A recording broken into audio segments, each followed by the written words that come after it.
Hi, and welcome to Night Clerk Radio. This is episode 67, Witch House. We're going to be talking about another minor, obscure by the standards of music genres. Witch House is an electronic music genre that was popular in 2009, 2010, but it's still around. And of course, there's a lot of interesting comparisons to that in vaporwave. And of course, with me as always is Burke. How are you doing? I'm good. Excited to get into some goth music for the spooky month.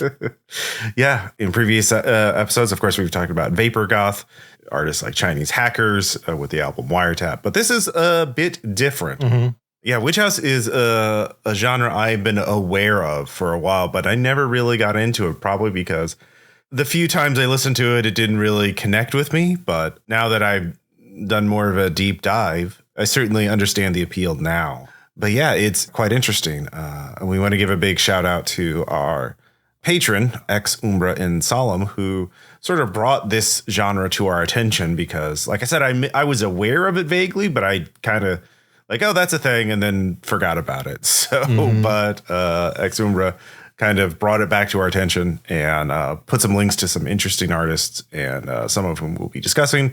And yeah, I am quite excited to talk about it. But this is entirely new to you, right?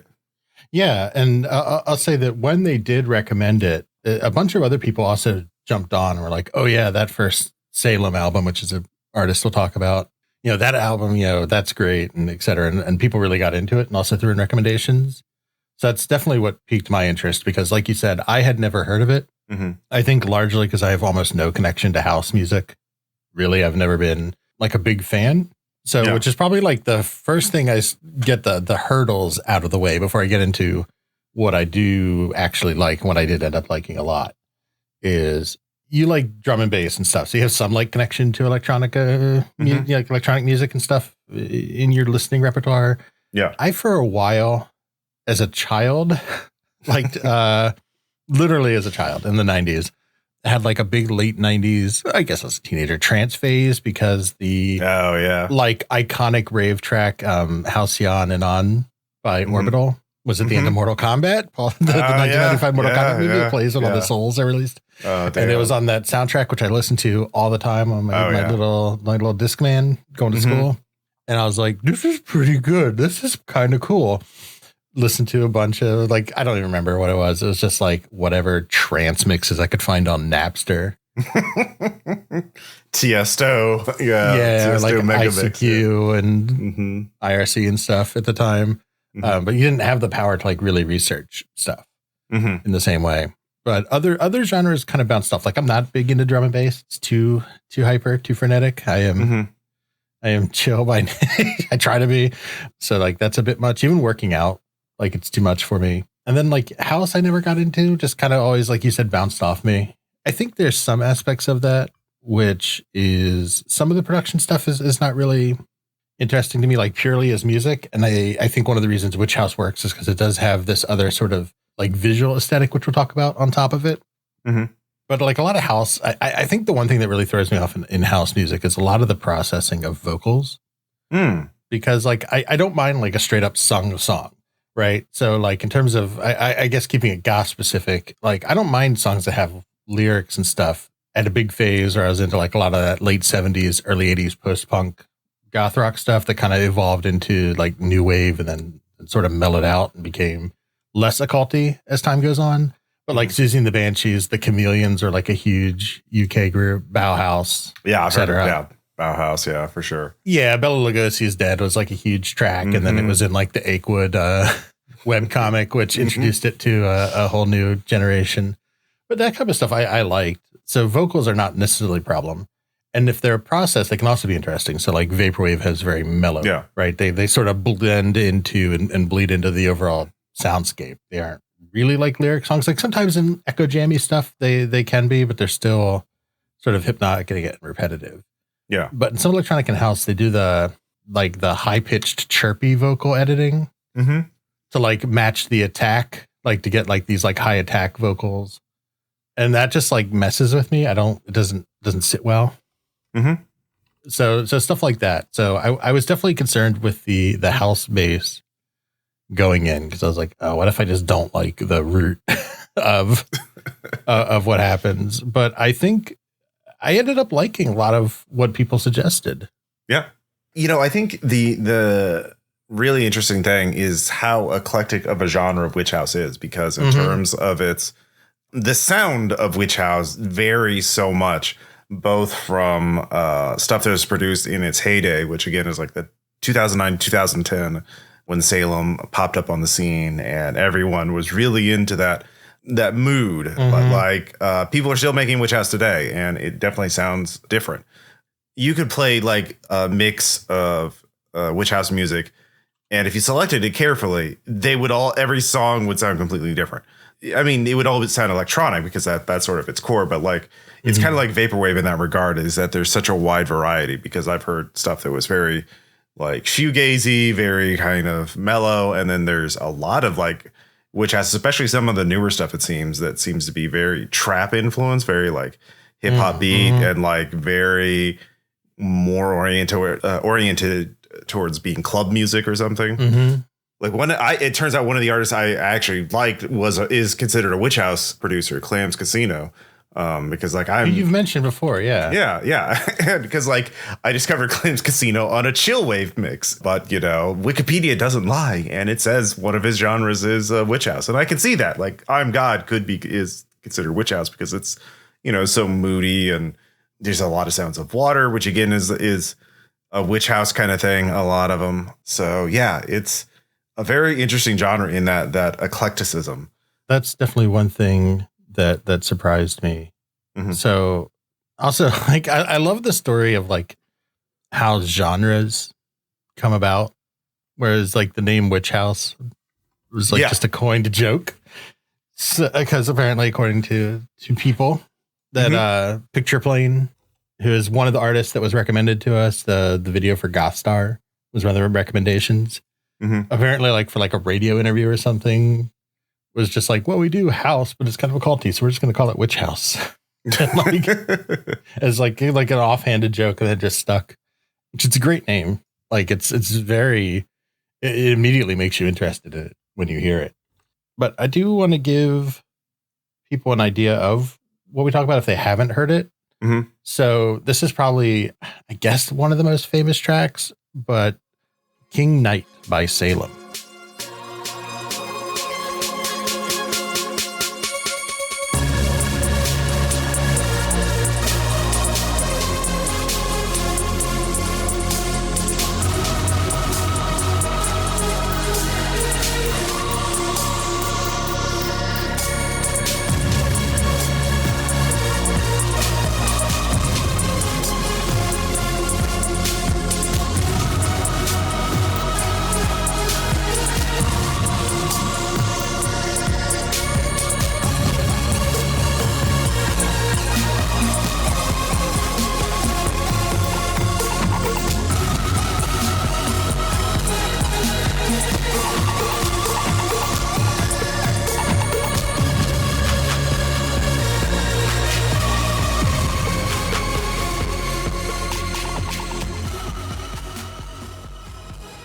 Really compelling. I also have to say, go to the show notes and watch the video. This is the first track off their first album, also titled King Knight.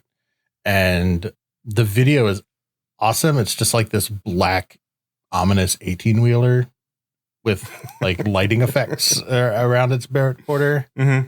Just driving around. It's very, I don't know. I always associate big, ominous trucks with Stephen King. Well, weird how that would work out. Yeah. Well, I don't know. Maximum Overdrive is not big, ominous trucks, but like Pet Cemetery, like he has a lot of stuff with like truck drivers kind of going wrong. It just looks awesome. And like, I think the visual aesthetic of Witch House is one of the things that draws me in the most. Yeah. There is an interesting quote from a article from Pitchfork reviewing Balaam Akab's Wonder album, and the umbrella of music, sometimes called Witch House, is perhaps the most obvious example of eclecticism, since it combined musical concerns, moody synths, slow tempos, warped vocals, allusions to southern rap, with specific visual aesthetics. anonymous producers shielded by hoodies, Christian imagery, deep knowledge of the computer keyboard symbol keys. And boy, that sounds, I mean, a lot of those traits are vaporwave, you know, weird symbols to defeat SEO, anonymous producers. Yeah. Weird electronic music. Huh. Wonder what this sounds like. I could see why there's an overlay of our patrons between liking vaporwave and liking Witch House. I mean, part of it, I think, is also, you know, all music is, like all art, is created from the material concerns. And, you know, I don't think it's a coincidence that Witch House came out from 2009. You know, the financial crisis, you know, we're just coming out of the the Bush years and the paranoia. And so the great financial crisis sort of causes this sort of mood and paranoia and just melancholy about the disintegration or the decay of America or the world.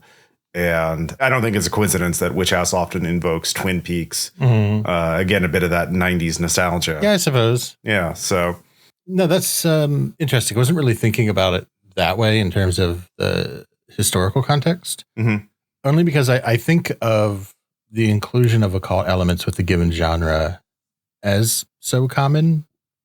But now I want to go back and see if like certain rises correspond to like other conditions going on, right? So like, I don't know, I think of like the 70s and 80s occult metal, you know, and I mentioned like punk, post-punk and goth and stuff, but you know, like Danzig and Ozzy and stuff and just general human interest in occult and art goes back further through film and writing. Yeah. I mean, it's occult, like Witch House is very occult theme, but like it's a different style of occult theming than like the heavy metal stuff. It's less garish. It's less, you know, like demons in leather with axes cutting people's heads apart. It's like a faded Polaroid of, you know, a bonfire in the woods and people in robes, you know, sacrificing a goat or not even that, just like a ghost in a haunted, in an abandoned farmhouse. But also you have a keyboard for some reason.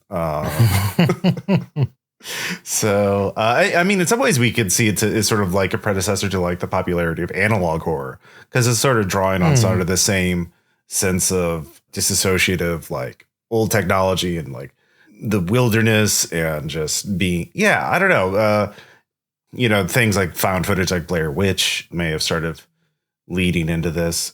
Yeah. Predates that by 10-ish years or so. Yeah, but I mean, like it kept building up, right? Like for sure. Yeah. There's all the paranormal activities and all that have been around forever and stuff. Yeah. Yeah. It is interesting. I think the other aspect of sort of this more subtle occult stuff we're talking about, I guess, like mysterious occults and whatnot, are the presence of like discussion of or consideration of psychedelics comes up a lot too, which it just got me thinking. It's kind of interesting. I'm sure it's intentional, but one of the tracks that was recommended to us was Matter Suspiria Vision, Witchcraft 69, which is one of the music videos, and the video for it is cut together footage of like people freaking out and stuff in graveyards, and the footage is from a 1960s like LSD propaganda film called The Weird World of LSD from 1967. Yeah. Which is kind of interesting because the title Suspiria, of course, makes me think of Argento Suspiria, which itself was based off a short story from like the 1800s, loosely, not entirely, of course, which is also about like memory and psychedelics. Just interesting, like this deep connection there too. I don't know what to make of it, but it was just something that comes up a lot. I think the imagery, perhaps, or like the sense of connecting to some otherness is a thing that comes up a lot in psychedelic use. Yeah. I mean, maybe the connective tissue is like fucking Rob Zombie, right? Like the Matter Suspiria, that video could have been a Rob Zombie. Like I would have 100%, all you needed is him popping up screaming about Dracula, and I would 100% believe that was his work. But like maybe that's his is like corny though, right? Yeah, but that's what I mean. Like it's like a spectrum going from like Danzig to Rob Zombie to Witch House. Like maybe there's like the evolution. Well, of I don't genre. know about that. I'll have to think about that one a bit before we commit to it on air. Yeah. No, that's fair.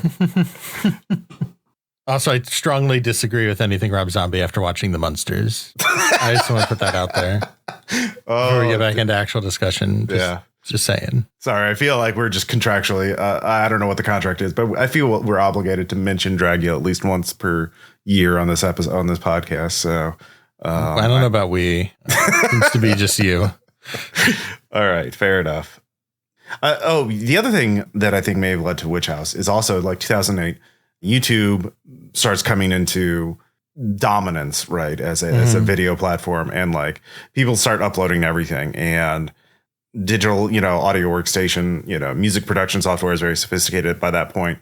And perhaps a part of the reason why Witch House became popular is, and one of the articles I read mentions this, I think it was the Vulture 2017 article, reconsideration of Witch House, is that like now the producers have all of these tools, but they also now have the access to basically all music throughout history, right? They can get samples from anything. And so they start digging up all this obscure stuff from like the 60s, like to make a music video. And like, so it's kind of in the tradition of, chopped and screwed hip hop and just experimentation with a larger library of material to work from. So perhaps that's another reason why it became popular, because it was possible for the first time to just like grab whatever spooky thing you could find and work it into your music.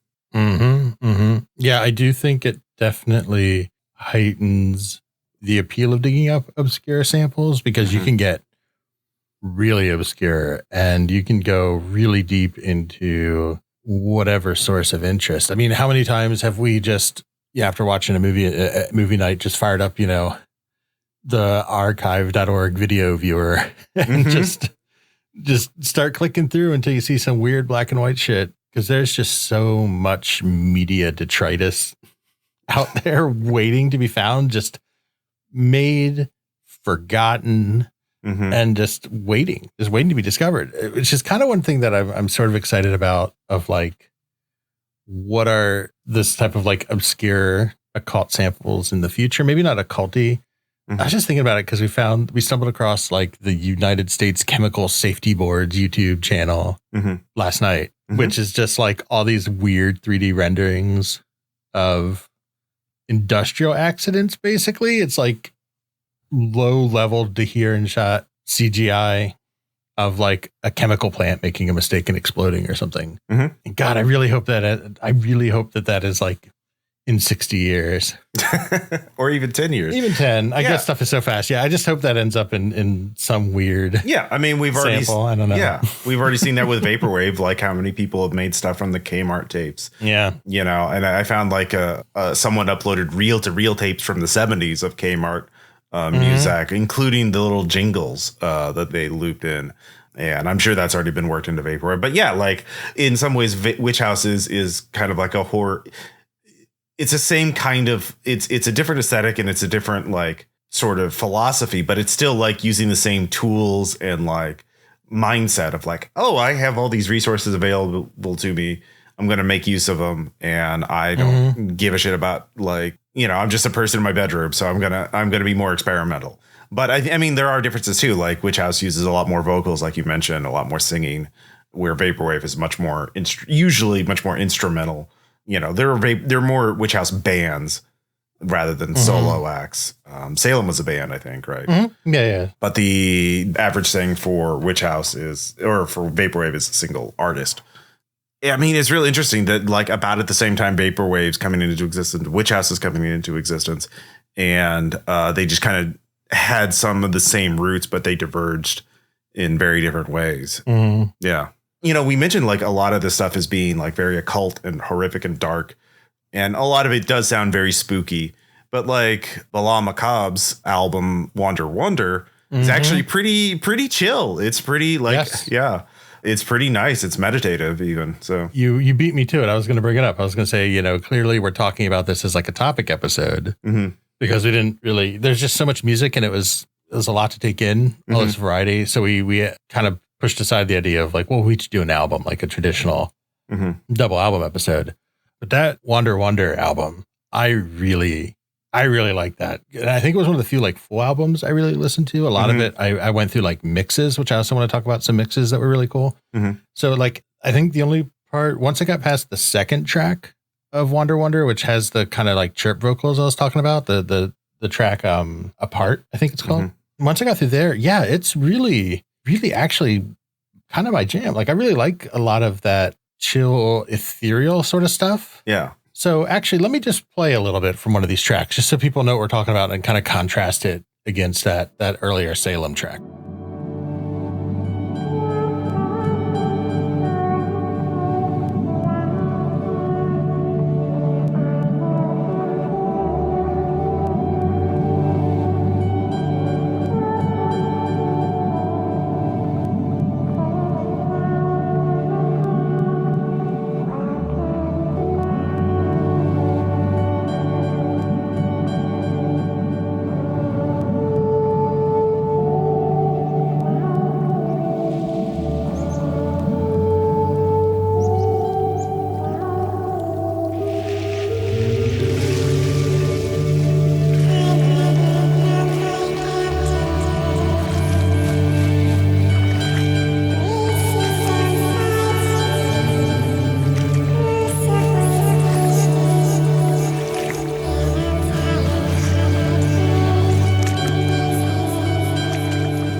So that is from about halfway through the track Await, which is track 1, 2, 3, 4, 5, 6, 7 off count. They weren't labeled. Sorry. Off Wander Wonder by Vaporwave, which is one of the full albums that was recommended to us. Just super chill ethereal stuff. Like it's just really pleasant to listen to. Like the varied instrumentation, there's like water sound effects. And through the back half of this album, especially through tracks like Long and Under, like Under has some more vocals kind of come back. But through some of the longer tracks like Long, that middle 80% of that album is just really great droney type music. But you can still tell there's a little bit of that house influence because there are more prominent drums at times, but even those fade away. No, it really, yeah, I very similar. It was the standout album out of all the music I listened to. I mean, I like Seabirds, which was Balamacab's first album, but it was more of an EP. It's only like 20 minutes, right? But like this is, it really is stand out, and it really shows like if you call yourself Witch House, you're Witch House. Like that seems to be the main thing. Like it's some kind of EDM, and you call yourself Witch House. Like that. So all this stuff works, right? So you say you're goth, you're goth. You don't have to exactly dress, or exist in a certain way. Witch House doesn't have to sound like it comes from a horror movie or a Twin Peaks reboot, So no, because even thinking about Seabirds, which you just mentioned, sorry, just keep it a little more music focused for a minute. Even some of that stuff has very like crunchy vaporwave tracks to me. Like the first track off the second side, Dream Out, has a lot of drawn out vocals and like weird static effects, and like it's just interesting because like if you played Wander Wonder without telling me who it was, my first guess would have been like probably Passion Pit. Like, is Passion Pit just on like, Really? Yeah. I don't know. Maybe just kind of like inverse. Are they trying something new? Are they pushing out a little? But like that would have been my uneducated guess. That's an interesting. But yeah, I don't know. I mean, it's obviously like Passion Pit on like depressants. Like it's a very sedate. Okay. Yeah. I was trying to make that work in my head. And I was like, have I just forgotten what Passion Pit sounds like? Am I thinking of someone else? It's just like very chill. Yeah, in some ways, just very chill, very like sedate Passion Pit. But would you consider Zola Jesus to be Witch House? I haven't listened to her a whole lot, but like she did the stuff with Carpenter, right? Yeah. She's interesting. I mean, what does she think she is? Would be my question. Yeah, I'm just not familiar with enough of her music. That's really fair. Say I've really only heard the stuff that she did with Carpenter. But yeah, it seems like now Witch House has sort of settled into being like this micro genre, and there's still like a small, like there's on Bandcamp, there's people releasing albums under the Witch House tag very frequently, but like it's sort of kind of settled into this comfortable niche. So I don't know if there's like ever going to be like a resurgence of it or if it's going to mutate further, but I mean, I like it. Have you, listen to any newly tagged Witch House or anything? Not on Bandcamp. Like I like on YouTube, there's like Witch House Mix, Best of 2022, Best of 2021. Is that the one you sent me? Sorry. Yeah. 2021. Yeah. And, a lot of that like I said, that's the stuff that sounded like a lot like just like trap music with like sort of a darker meat, but like very hip hop focused, very beat heavy. So makes sense because I think that style of drumming is still pretty popular. So there's a little bit of like that's the landscape. So like the most popular actual album or whatever, not a mix or whatever, on Bandcamp that's tagged as Witch House is Funeral by Daedalus. And like clicking through it, it's a lot of trap drums and stuff. So that makes sense. I mean, again, if you're coming from, say, an electronic background, that's a lot of what you're going to hear now. I think I sort of get that vibe. I don't follow it close enough to like speak as an expert on these things. So the other thing I wanted to talk about just in closing here, and this goes back to kind of the lasting point of what is your actual genre base. Pretty clearly established that like the term comes from house music and chopped and screwed type stuff and industrial. But there's one of the other links that was shared with us are these collection of compilations, I guess. I don't want to say mixes because there's a little more thought put into called The Guide to Grave Wave. And it's 3 discs from 2010 by Mishka in New York City. It's the hoster on Bandcamp currently, but otherwise they're kind of forgotten. It felt like a lot of the other links that had died. And I listened through that, and I think that is an even more shocking range of variety in music than even that we've talked about, which some of it I didn't bring up because it almost doesn't feel adjacent to the show. But like off disc 1 of The Guide to Grave Wave, a lot of that stuff is like rock. It is like post-punk, occulty post-punk, which I thought was like fascinating because I was like, this sounds like nothing like any other stuff we were listening to. And then like towards the back half, it starts to become more of what I expected and then kind of chills out through disc 2. So there are 3 kind of longest discs. So it's not really feasible to sit and talk about like every one of them. Yeah. But they're in the show notes, and I highly suggest listening to all of them because they really highlight like such an incredible range of genres. And I thought it was interesting that I wonder if the intent is like Grave Wave is some sort of, I don't know, like tongue in cheek meta term for all of this stuff, or just catchy, and like only a subset of it is what people would consider themselves Witch House for making, or if it's all, I know it doesn't really matter, but it is interesting that it seems to be really driven by that visual aesthetic and what that brings to your samples and what that brings to like the overall sound of your music. And it's just interesting that it's evolved so far from house that it continues to grow and become new things. I would love to do like new Witch House albums because we really recommended a lot of classics. Yeah, and like I said, the genre seems to have changed, like what it is and what it isn't. But or I mean, it's an eclectic genre. It just, and yeah, I think maybe part of that is also just like that. It was like 2010, right? Those compilations. Yeah, so yeah. Like people were still figuring out what it meant to be Witch House. So sure, yeah, I would definitely be up to like reviewing some new Witch House albums. We'll have to find them. I mean, if we can find another, like a Balan Macabre releases something new, yeah, we'll have to jump on that. Do they? I don't know. I don't know. Yeah. I mean, Wander Wonders like from 2011. So yeah, exactly. Yeah. Or, you know, if they're truly vaporwave adjacent, they have like 6 other projects. Oh yeah, that's they're true. all anonymous. Because these people don't stop making music. I imagine. So then, do you feel satisfied having revisited the genre? Have you enjoyed? Yeah, like I said, my initial things was like I listened to a few mixes that were when Witch House came out in like 2010 or whatever. I was reading Warren Ellis's blog and he mentioned he was listening to Witch House and linked to it. I was like, yeah. It wasn't Witch House that grabbed me, but my musical tastes have changed, in the decade since. So that could be music for an older, more macabre. Yeah, exactly. Withered down by the life of the content creator. Oh no! I still had a gleam in my eye back then. I still had, it's not pale like a cave creature because. Damn. Yeah, from being in the content mine so long. Yeah, I largely agree. Coming in completely fresh, I am so glad that someone recommended this. I think a big part of it is that I just, at this point in my life, just crave novelty also. So like any of these little micro genres out there that you know about that really stand out, let us know, because I probably want to hear them, and I'll probably at least think they're interesting.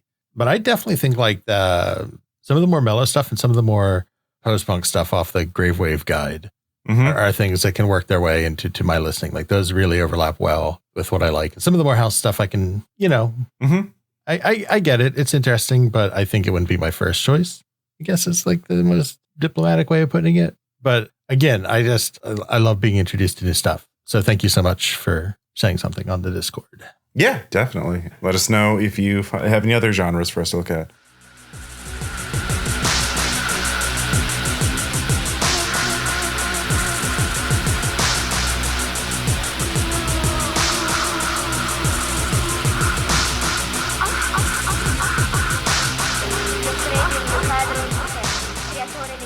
Thank you so much for listening to this episode. Our next episode, we're going to be looking at some recent album from Groceries. That, of course, is the artist put out the classic Mallsoft album, Yes, We're Open, and a new collaboration from Equip and R23X. So those both, I'm very excited to check those albums out. Don't forget, we have a Patreon, patreon.com/nightclerkradio, where we have a lot of good bonus episodes. And of course, you can join our Discord. And we've uploaded the first essay or draft of an essay about vaporwave, because we are eventually going to be working on a book, an anthology of essays. Kind of forming the seeds at the moment, I would say. So I wrote about the 2000s in vaporwave. Talk a bit about News at 11, some other vaporwave, and also just, the vibe of that decade and the impact of 9/11 on culture. And of course, if you want to talk to us, we are on Twitter at Nightclerk Radio. I'm at Ross Payton. Burke is at Burke McBurkinson. You can also tell your friends about our website, nightclerkradio.com. We have a Facebook page. But yeah, don't forget to rate and review us. Tell your friends, tell your family about us. Tell everyone in your coven, at your next Black Mass, where you're in the woods at a bonfire sacrificing goats to the devil. Tell them about Nightclerk Radio. It's a perfect time to listen to it. We'll talk to you later. Bye. Bye.